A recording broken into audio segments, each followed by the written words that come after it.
Bulletproof Radio, a state of high performance.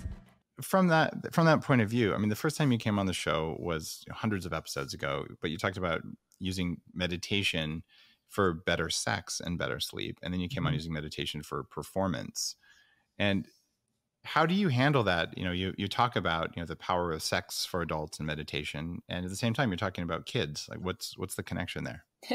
Well, how do we think kids got there?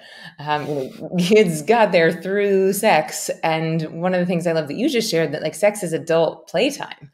And it's also, there are some similarities in meditation and sex. Some people will call orgasm, I think in French, is le petit mort. It's like the little death. And so in that moment of orgasm, you're transcending the left brain and moving into the right.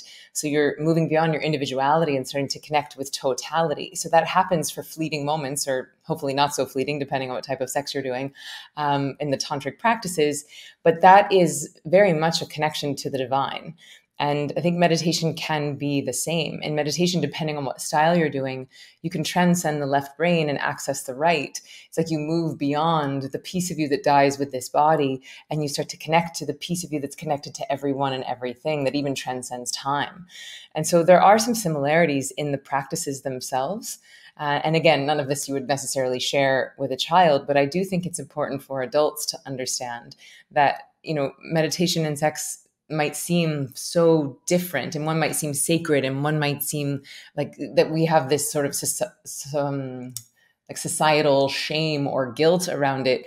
But if we take away the sort of like recent doctrinated guilt paradigms, and remember that ecstasy historically has been a method for cleansing and purification and connection to the divine, then I think you start to see just how similar these practices can be.